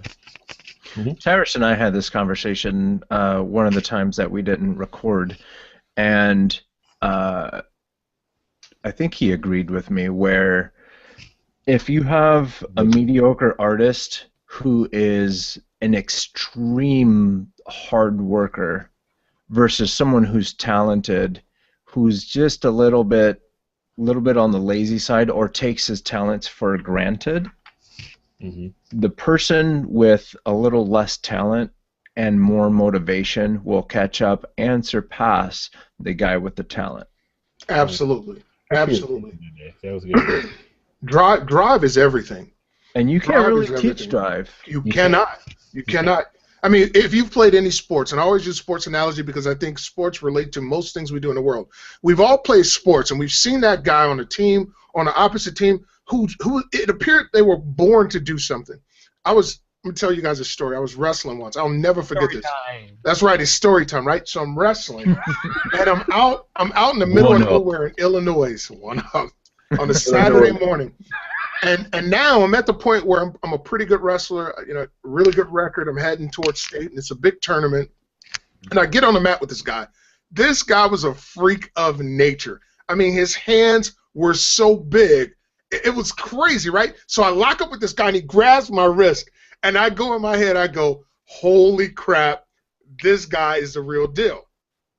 And then it kicked in. But he's not going to want this as bad as I want this, right? And I'm wrestling this guy, and I'm doing boom, boom, boom, hitting my moves, and he broke. Drive and determination is everything. We've all seen people who've had skill, ability, they've had the right schooling, the perfect upbringing, and they have no drive. I take drive over that every single time. Every single time. Is that hard to see just on paper, though? And even during an interview? I think you recognize it in. Okay, here's drive. In our field, what we're talking about, drive is I look at your portfolio. You never had a job, but you've done 40 characters, just randomly, just sitting around every night, or you created your own comic strip for no reason at all, or you've worked on some project that no one paid you for, and it's beautiful. It shows. Like you can't really hide drive. Yeah, drive shows. Drive, yeah. Yeah, your work will show your drive. That's a good point. Okay. If your work's not showing your drive, that's a problem, though. If you think about it. How could your work? How could it not show your drive? Yeah, That's the real question. But at the same time, yes and no. Your work shows your accomplishments to a certain point. But if you think about it, the person who's better at a certain point will be the one that gets the job. However, during the marathon, that's what's going to show if you have what it takes to be successful. Finding a job and working at it is fine. But all of us know, especially in the game industry, or even in the movie industry where everything is kind of contract based, if you have the talent to get you in the door, it's your drive that keeps you in the door. So talent is today the here and now. Drive is the future. So as of today, can you see that any one of us has any amount of drive? Not really. You can see that we have, if you go to each of our links, you can see the degree of talent that we have up to that point. But now the drive shows up next year when you take a look at what we're doing now and what we were doing last year. Does that make sense? Let me ask you this. I agree with you 100%, but let me ask you this. If Carlos, if you say I'm a driven artist, shouldn't I be able to look at the history of what you've done and see that you're a driven artist? How could you hide that? Right. Even if you said you're a web designer and you haven't been hired yet or you haven't worked in a while, I should still look at your sites and go, this guy's really trying to push himself.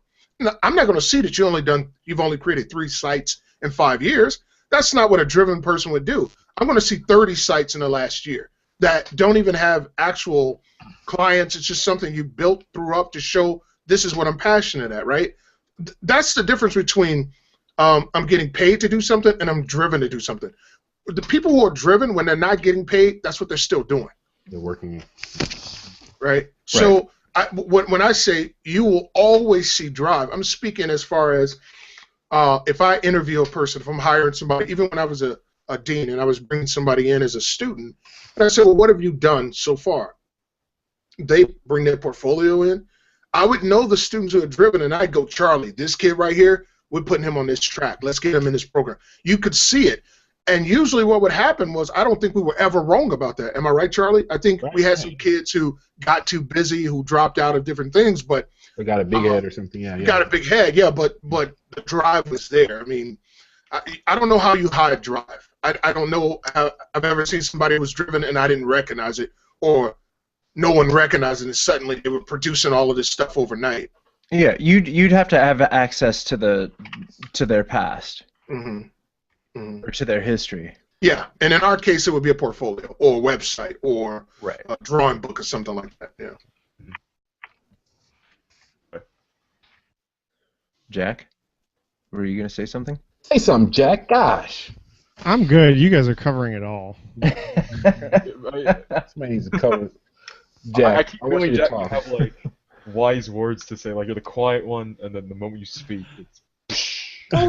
He's like, I like peanut butter. And In the most hillbilly voice possible. I don't know. I think there's a lot. That's your new tagline, by the way, Jack. I like peanut That's it butter. right there. I like peanut butter.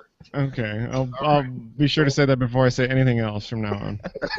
You hear that just- dismissive voice? Just like a That dismissive twitch, voice? like a weird Oh, twitch. okay. I'll do it. I'll just start doing it as a twitch now. So. Yeah, Yeah, but I think there's like an enormous amount of energy here and focus on drive, but I think the drive we're talking about is, making the calls, sending out the resumes, continuing to do the work. I don't know. That's great because I sit and work with a bunch of guys who don't have drive and have been real long career guys. And the only reason they're around is because they're really good at what they do. And they do a half-ass job. They put in maybe 3 hours of actual work a day, and they're still better than half of the people around them, and there's no drive there at all. So, there's some people that just have skills, and I don't want to diminish. I mean, I wish those guys were working as hard as the guys next to them because they'd be incredible. I mean, they'd blow everyone away. But I don't want to be so quick to kind of diminish talent. I mean, I know that's not what we're doing, but we're putting a lot of emphasis on it's the drive. That makes everything, and that's not because none of us have talent. Speak for yourself, buddy. Yeah. I like peanut butter.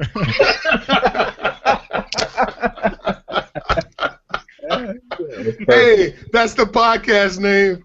That's it. That's it right there. Peanut butter. Drive me to get some peanut butter. I do wonder about those people you talk about, Jack, if they've gotten a point in their lives where most of their focus is not necessarily the work they're doing, but it might be other things, like there might be some family stuff that's happening, and then maybe they've realized, like, oh, I need to spend more time with my kids before they grow up, like as a feasible conception, or maybe it's something else, like a family member is in need.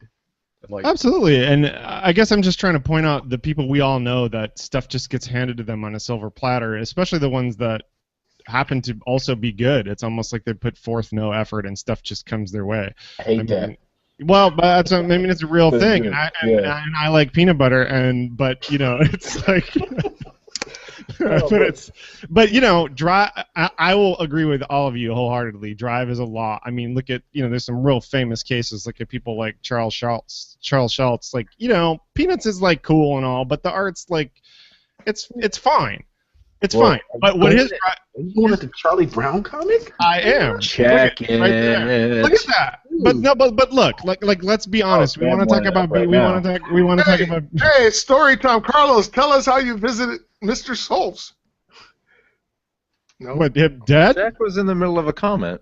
Oh, I'm yeah, sorry. Jack's story time. Did you dig up Sorry. his grave? You Yeah, dug him up? You know, Mr. Schultz is not here anymore. Right, No, it's a very awesome-looking Peanuts book, if I remember the. No, but but Tyrus is going on about how we should be honest, and there's definitely some depth there in his stories and the characters he developed over time. But as far as craftsmanship, it's like fine. It's not great. But You're Right. going at peanuts right now. I'm not. I love But, to. but Jack, I'm isn't he an trying to- example of the argument? He's the perfect example of the argument Yes. where he's not super talented. No, but that's his my point. drive- That's my point. Okay, I His thought you were drive- saying the opposite. Okay. No, that's what I was saying. I agree with you guys because he got rejected by dozens and dozens of publishers and just never stopped. I mean, that's the reason he became syndicated and became the huge success that he is. Okay, so you're saying basic. Well, I'm saying we shouldn't diminish. Absolutely, I agree with you, but I also don't want to dismiss people that are amazing.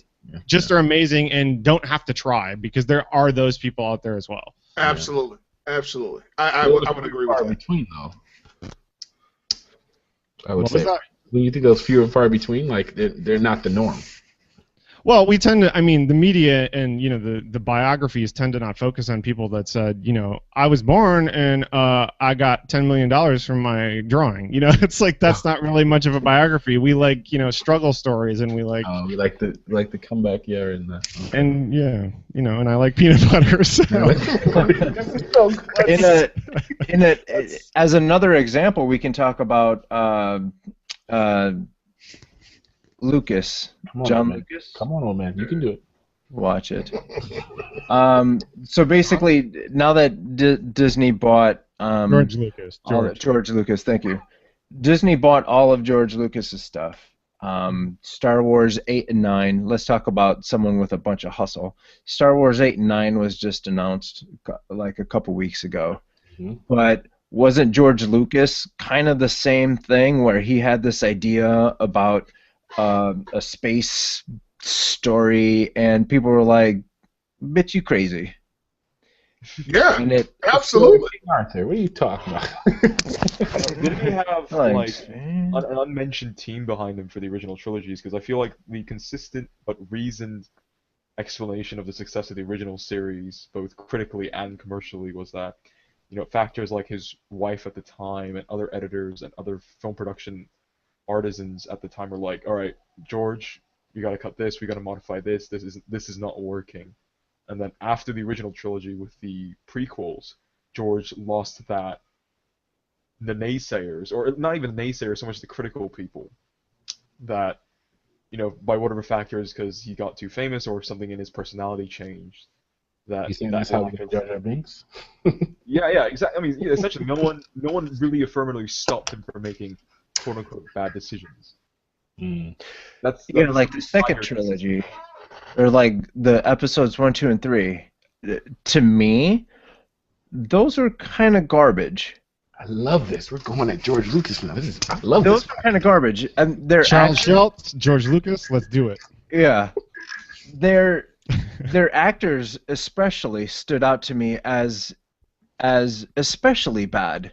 But was it the There actors was or the a bad couple script? of them. There was a couple of them that were fine, but then George was like hammering Jar Jar Binks down our throats, and like he was making some decisions. I don't know if maybe he got too big for his britches. Maybe success got to his head. Yeah. But then again, there's people that live and die by the Star Wars. But was it the script though? Because would Jar Jar be that bad if he didn't speak how he did, and with those scenes that were just awkward silences when where Anakin wasn't really getting his feelings across? Was it more of just the script because they let him write the script and he just wasn't good at writing scripts? It has to be both, I think. If I remember correctly, Red Letter Media provided a good hypothetical alternate situation where they said the prequel should have been through the eyes of Ben Kenobi, and I would personally like to add that they should have really focused on Anakin's wrestling with him not being able to do anything about his loved ones dying and seeing that death is inevitable, and the film's basically displaying at what lengths he's willing to go to protect those he loves, in light of the fact that he's become a Jedi and whatnot, through the eyes of Ben Kenobi. Kind of similar to The Last of Us in certain respects, admittedly, in terms of story, arcs, and what drives characters' decisions and whatnot. And mind you, that could mean like the big space battles are much more simplified and whatnot, but if it's characters that draw us to these stories. I mean, that's why I feel like Man of Steel, at quick tangent, worked because they focused on the characters. There's a couple missteps they made, but Did they it work focused though? I think I enjoy Man of Steel, but let me I challenge. did too, Let me but challenge this. Let me challenge this. Okay, so how come George doesn't have a right to fail? I think he earned the right to. One, I don't think he failed. The movies are all right. I'm not. I don't hate them like some people do. I enjoyed them for the artistic part, especially. wow. But hasn't he earned the right to fail in the way that he wants to fail? And it's easy to sit back and say, here's a formula that he could have or should have used. Then if the formula is so fail-proof, then why aren't the people who are coming up with the formula using it and making a better Star Wars or better whatever it is you come up with your head? Oh, because you actually have to do something other than have an opinion of what somebody else did. That takes a little work and effort and time, which most people are not willing to put in. Everybody has great ideas every day. How many people actually execute those ideas? That's the difference between talent and drive. Execution of your ideas. I think we did let George Lucas fail. I mean, I think we're speaking about the critiques. I think we're speaking about the critiques as in like he could have done better. I mean, but he didn't do like you're excommunicated from everything forever. Like we're speaking about it as there were things that he could do better, but all in all, it was a decent movie. It just wasn't perfect. Well, I'm not speaking about you. I'm talking about the populace, the response that people gave after he created the movie. I mean, it's pretty much. I just heard a lot of attacks and he did a terrible job, and it's like, all right, maybe he did. Yeah, I'm not arguing that, but didn't he earn the right to fail? I mean, if he doesn't earn the right to fail, then who does? Yeah, You thinking, Tyron? but then why do you get mad if a guy is floating 3 basketballs in an aquarium? That's not the same thing. How is it not? Here's why. The guy who's floating those 3 basketballs, did he change the world with the art projects he did prior? If so, okay, float 3 basketballs. You have a right to fail. But what George Lucas did with Star Wars, and all of us as kids were amazed and enthralled and living this whole Star Wars thing. What he did, give me another 3 movies that did the same thing. You can't. Maybe Indiana Jones, all right? So, in my opinion, he earned the right to say, I'm going to try to do something different. I'm going to say, let's do most of the CG. Let's not focus on the acting and focus on the action. I get it. I get how people don't agree with it. But I'm saying, like, dude, if he hasn't earned the right to screw up or fail or not be perfect, then who could? No, but he can fail. It's just the consequences are bigger. If we're saying, no one's excluded from the right to fail. Everyone can fail. It's just given the consequences involved. Like they're massive compared to 3 basketball. Was there a name for that installation? We keep saying 3 basketballs in the fish tank. Yeah, It's called the struggle. I mean, I'll say everyone has earned the right to fail, even George Lucas. It's just a matter of perceived consequences and the intensity of said consequences. Mm-hmm. You want to know who the 3 basketballs was made by? Jeff Koons. You have all this information, Jack. No, which he actually does other pretty legit. I mean, he's real famous for those those circus balloons, the balloons that are made of metallic, like the dogs that are like metallic.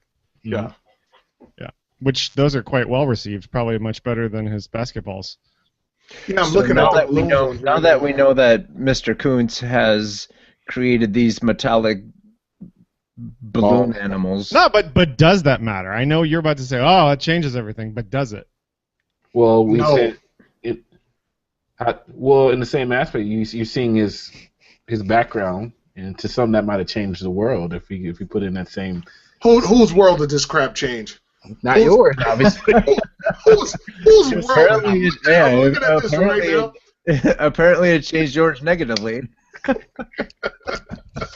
Oh, guys, you're awesome.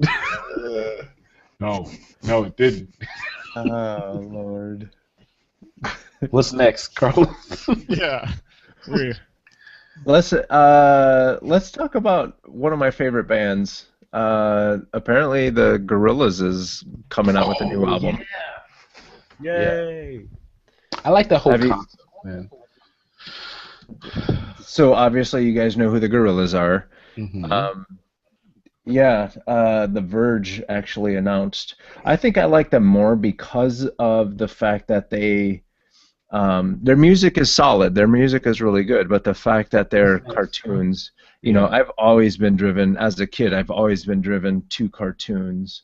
Um, so yeah, Who's the rapper that's always in the videos? Come on, Tyrus. Who's the rapper? That's the always in funky those Homo videos. sapien. Dale the funky. Dell. Yeah. Yes, sir. I remember we were in school when I first learned about the gorillas. I thought the animation and what they were doing, I thought it was brilliant because it left out cultures, where you say, well, I don't listen to that type of music, or you didn't know what type of music it was, and then it just ended up being good music. Yeah. Like, you can't really argue. It's like, oh, I don't listen to rap, or I don't listen to rock. I don't know what it is, but it's pretty doggone good. And the way that it was presented, it was awesome. The videos are amazing, man. All the videos were like this weird mix of like live action mixed with like 3D animation, or sometimes it'd be totally 3D animation, sometimes it'd be 2D. My favorite character from the Grizz was the little Asian chick or whatever with the helmet, whatever. I don't know the name, but like Asian chick with the helmet. yeah, that's what it was. That's her name. But yeah, it's really good, and over the years, the quality of the videos just got better and better. I lived for when the videos came out. The music was awesome, but when they put like the visuals to it, it was awesome. One of the big reasons why this is such a big deal, the Gorillaz had this whole album called The Plastic Beach, and then I think there was a falling out between some of the main guys of the Gorillaz. So the fact that they're possibly coming, that they've announced an album coming out, it's kind of a big deal. And they actually did it over Instagram. Oh, nice. Instagram is like huge now. What do you guys think about Instagram? Do you guys think Instagram is like a solid way to be noticed and to possibly find a job and to get to develop a following like these guys have? In some circles, yeah, man. Like, me and Tyrus has a buddy that lives out in New York that like is in a lot of the different, like, I think he was dabbling in jewelry design and stuff like that, and like a lot of what he used to talk about was having an Instagram following and posting stuff up and like linking a certain person in his link so that it gets more views and stuff like that, and I think in certain industries that like it's used a lot for marketing and stuff like that. Yeah. Jack might be the most successful Instagram person I know. Crammed up. I mean, it's only a couple thousand. It's not like Are hundreds. you muted again? Are you serious? Me? What? Charlie's freaking out. Serious, and he's reaching for his gat. Charlie's freaking out. What's going on over there? I thought you were muted, and I actually turned down mine. My sound. I was like, "Are you muted again?" I have new technology over here. Leave me alone. That new technology is wearing that ass out too. Did you see my face? The instant I realized that I just was turned down, I was like, Charlie got all angry, and all we heard was. Oh, it's live. Freaking out. Move on. Stupid. So yeah, Jack. I mean, I've found great success from it. I mean, and I think it in a way kind of goes back to what Tyra says. It leaves out culture and bias and all this stuff because it's simple. It's just an image and you leave a little description. There's no like, these long rants or link. I mean, they've even kind of cut out links to external stuff. So there's not really too much people posting garbage that you don't really want to. I mean, there is that, but I mean, it's not links upon GIFs upon just crap. It's a single image and a little description, and I think that's pretty powerful and it's fast. I mean, you could say it's sometimes can be mindless. People just like scrolling through, not really absorbing what they're looking at. But in certain circles, yeah, I would say like illustration, photography, kind of art community, it's pretty big for sure. Yeah, definitely. I think images of like just art works best for Instagram because it is that platform. The way it's built. It's you see an image and you like it, you comment on it if you want. Easy to share. That sounds like a website I know. I don't know which one. Sketch.zone. That's Yeah, exactly. simple and to the point. Speaking of which, Sketch.zone, the very first winner, Brian Choi. Ladies and gentlemen, give him a hand. I don't know what I did, but thank you. Are you serious? You serious What right was funny was I had emailed Brian and I was like, hey, you won. You get to be on the podcast. He's like, oh, shit, I didn't even know you guys were giving anything away. Oh, I'm like, Brian. okay, thanks for Oh, Carlos, reading Brian the sent instructions. me a message. He's like, "Is this real? Are you guys real? Are you guys like messing with me?" I'm like, Brian, why wouldn't it not be real? I didn't know you guys were asking if you guys were messing. I mean, messing makes it sound like it's a bad. What did you say, Brian? What did you say? Is this Okay, let me check real my or Facebook. is this a joke? Let me check the Let me Facebook I will pull up the Facebook page right now. We're gonna Are you fucking with me? That's how it was. And I was like, I laughed. I was like, Brian, this is real. Get your website together. Embrace Get yourself. it right, get it tight. Get it right, get it right, get it tight. I'm reading it right now. Wait, hey Charlie, the Sketch Zone email wasn't a fluke, right? Fluke. Wasn't a fluke. We got hacked by North Korea. Because he is North they and picked- South Korean. They picked you to go represent them. Go kill those podcasters.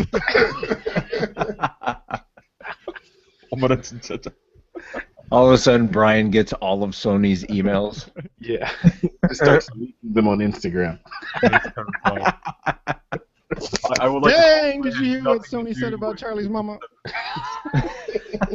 I don't like you, Jack. I know. Too good. Oh my god. And for the record, I have 183 followers on Instagram. Bam.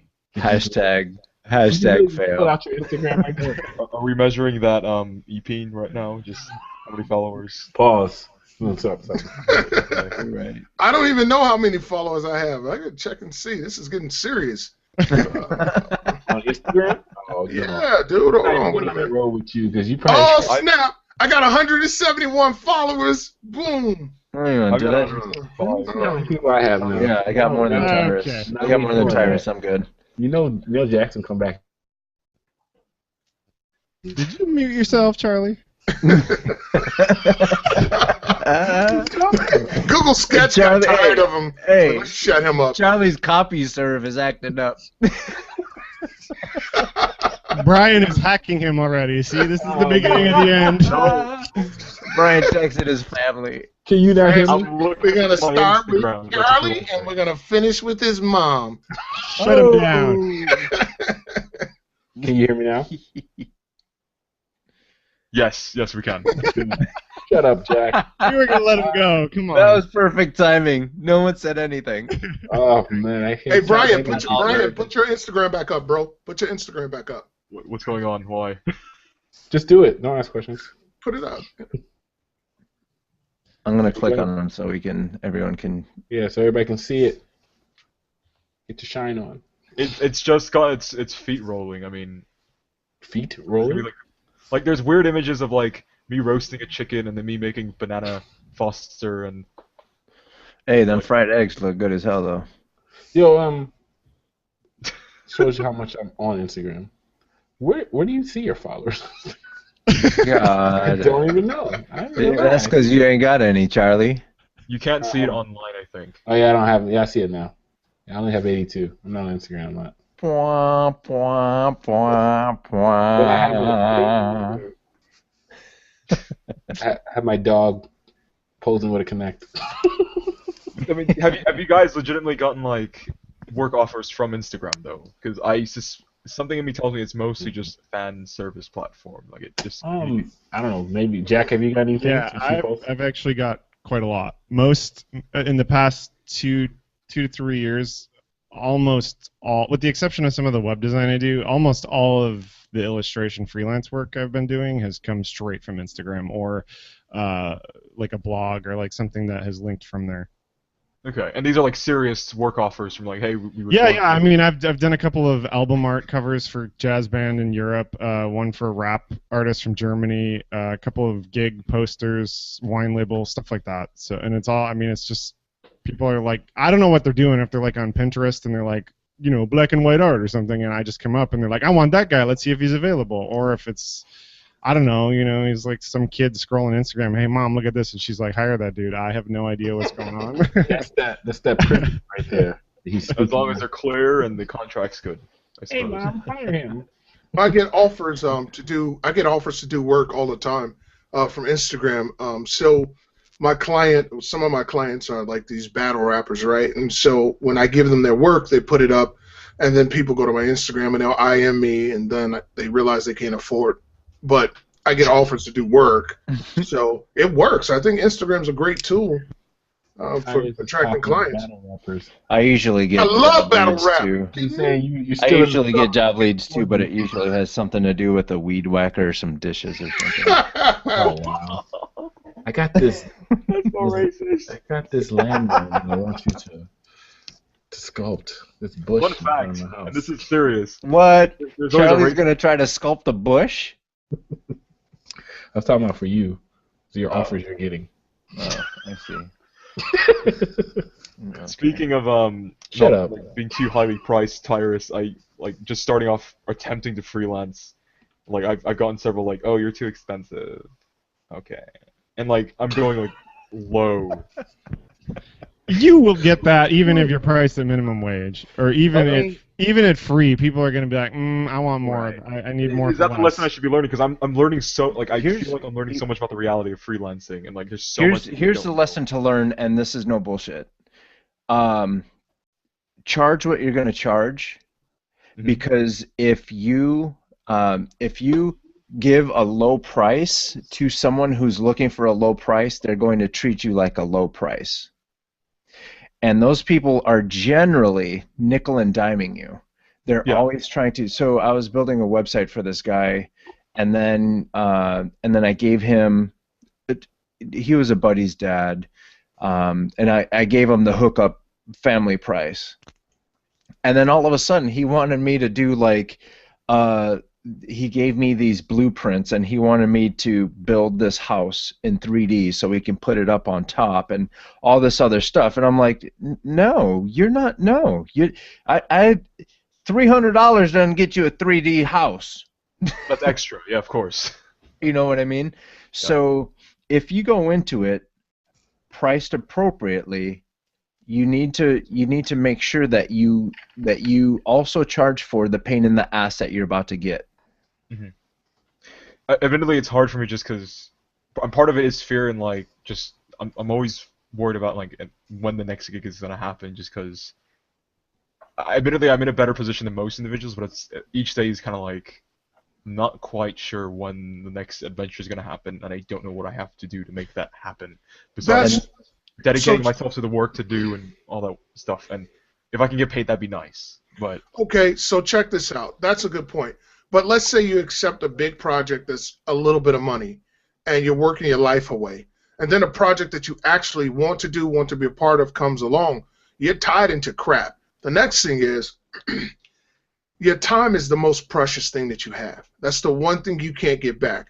You're better off turning down projects that don't fit you or don't pay you enough, because you get to keep your time. You can then split that time in half and go look for other projects. So it's like you sacrifice up front to get what you want later. And I've done those little projects where I just need to make a quick buck. Man, those turn out to be hell almost every single time. I just did a project for this guy. He's like, oh, yeah, I just need a lion for my logo, right? I'm like, okay, cool, whatever. I'm going to hook this guy up. I'm going to do it in 3D. I'm going to paint over it. I'm going to hook this guy up. Now, normally, I'm talking a couple thousand that I would talk to somebody else for, right? I'm doing this for a couple hundred. This guy's complaining. He wanted to give me a bad review because after I finished the project, he wanted me to do more. And I said, nah, I'm pretty much going to wrap this up. I have other projects I got to take care of. Mhm. And because I wouldn't work with him, he wanted to give me a bad review. I mean, it's just not worth it. That's what you'll find out. It's really not. You get what you paid for, is a saying, but I think as an artist, you have to say, is the money worth everything else? And most times the answer is no. Not to mention, it's so interesting when you charge an appropriate price for something. Those people will generally say, "Okay, I'm paying a premium, whatever the price is. I'm paying a premium to get a premium product," and they let you do your job. Whereas if you come in the door and you say, "Yeah, I'll do it for $300," now all of a sudden they want to art direct, they want to do this, they want to Yep. change that, and they never let it go. Yep. And Do you then know the what you revision? find, is the people who have the money to pay you, they pay you. The people who are nickel and diming you for $300, they will not give you the full $300. Hmm. So to combat that, what you need to have is signed contracts. Don't do any work without contracts. And I know it's so attractive to do it. I've been there. I've had to take people to court before. Oh, And jeez. that is a pain in the ass. Yeah. I don't care how so- well you know them. I don't care if it's your mother. You make them sign a contract. I'm dead serious about this. If they really respect you and they have no plans of ripping you off, they don't care about signing a contract anyway. Right. Yeah. Always understand that. Anytime someone's hesitant to sign a contract, you don't want. I don't care how much money they're offering. They're not If business. they don't want, they're not they're business not minded. business minded, and they're looking to scam or looking to be able to pull out. There's nothing worse than when you're working on something, and the person pulls out halfway through, and you've invested all of this time and effort, and they'll say, "Well, just keep the deposit." He's like, "Wait a minute, I went way past the deposit." Mm-hmm. So you always want to have it in writing, and when you have it in writing, it usually goes a lot smoother. Mm-hmm. Keeps people honest, right? And then worst case scenario, what you do is you keep all of your emails and stuff because emails will stand up in court. Yeah. Yeah.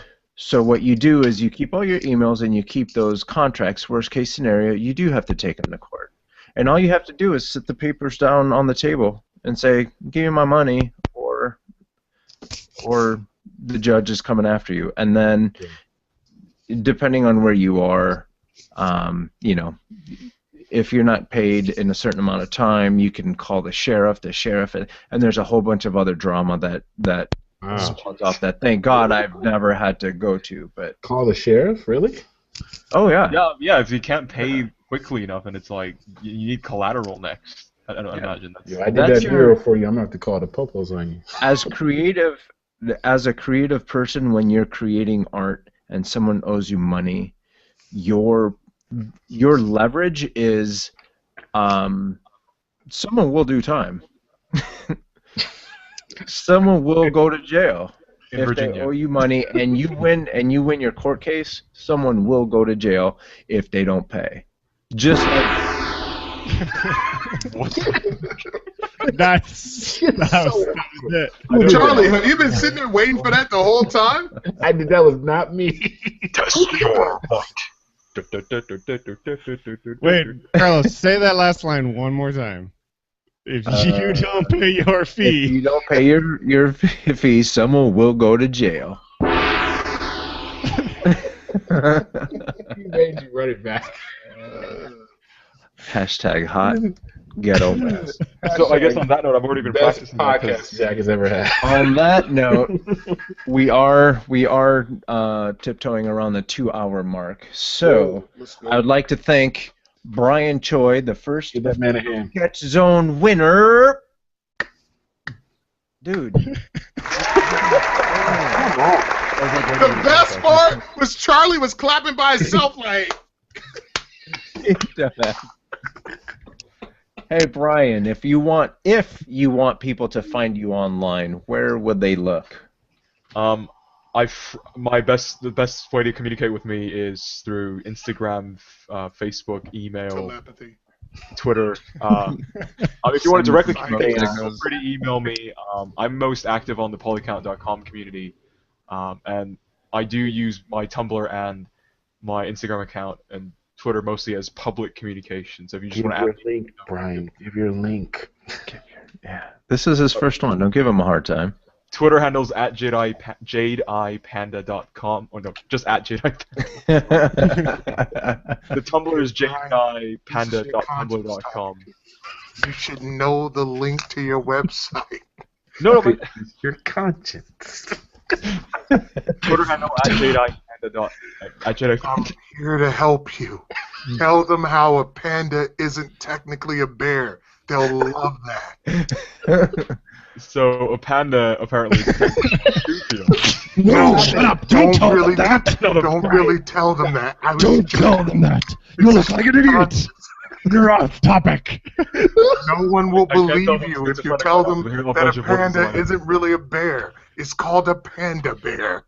We sound stupid right now.